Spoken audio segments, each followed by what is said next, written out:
A días de que se cumpla un año de la guerra entre Rusia y Ucrania, sigue siendo una incógnita cuándo el conflicto llegará a su fin. Muchos especialistas y analistas en ese entonces esperaban que la resistencia ucraniana se desmoronara en cuestión de días. Pero durante un año el ejército ucraniano se enfrentó a los militares de Putin e incluso hizo retroceder los avances iniciales de los rusos en Kharkiv y Cherson, manteniendo la línea en la disputada región del Donbass. Lo que era una cuestión de días o incluso semanas, las unidades ucranianas, usando tecnología, lograron mantener la resistencia a lo largo de 362 días.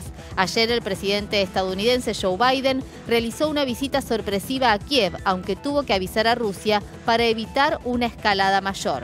Mantuvo un encuentro con Volodymyr Zelensky, anunció además 460 millones de dólares en ayuda a Ucrania.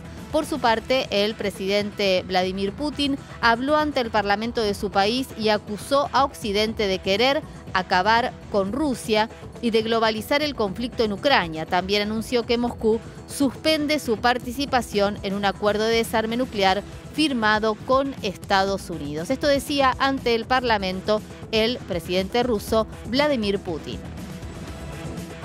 Россия ответит на любые вызовы, потому что все мы одна страна, один большой и сплоченный народ.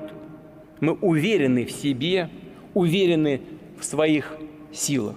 Правда за нами.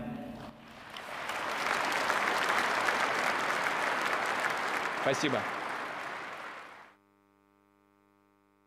Ignacio Utin es un periodista y un especialista en el conflicto entre Rusia y Ucrania. De hecho, visitó la región del Donbass, estuvo en un búnker a tan solo 300 metros del frente de batalla. Lo consultamos para, analizar y tratar de entender por qué se extiende tanto en tanto tiempo el conflicto.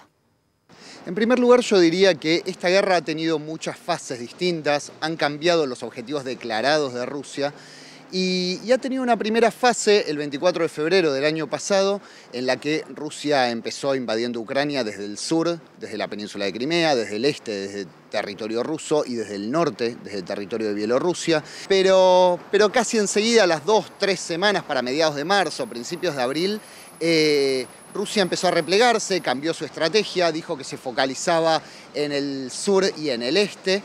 Y a partir de ese momento la guerra se fue estancando. Recién en septiembre, octubre, Ucrania logró una contraofensiva bastante importante. Y en ese momento, de nuevo, entre septiembre, octubre, noviembre, fue que Rusia comenzó con sus ataques sistemáticos con misiles, sus ataques masivos con misiles. Los informes independientes de las Naciones Unidas que hablan de alrededor de 8.000 muertos civiles. Las Naciones Unidas no se enfoca en bajas militares. Yo creo que no hay mayores posibilidades de negociación, básicamente porque lo que Ucrania demanda, que es que Rusia se retire de todo su territorio, Rusia no lo va a ceder, y lo que reclama Rusia, que es control territorial, entre otras cosas, Ucrania no lo va a ceder. Ucrania no va a ceder su propio territorio.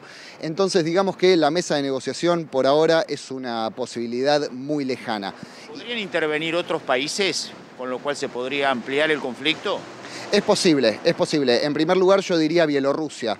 Bielorrusia es desde 2020 prácticamente un anexo de Rusia y tanto es así que Rusia ha utilizado territorio bielorruso para empezar su invasión. En primer lugar, podemos hablar de una supuesta o posible tercera guerra mundial si es que la OTAN participa activamente. La OTAN tiene hoy 30 miembros, que son algunos de los países más fuertes del mundo en términos militares, y si la OTAN se mete de lleno en esta guerra abierta y oficialmente, sería catastrófico. En principio porque Rusia cuenta con 6.000 ojivas nucleares, y una guerra abierta entre la principal alianza militar del mundo, como es la OTAN, y 6.000 ojivas nucleares sería catastrófico en principio para Ucrania, pero también para todo el continente europeo y, por qué no, para todo el resto del mundo.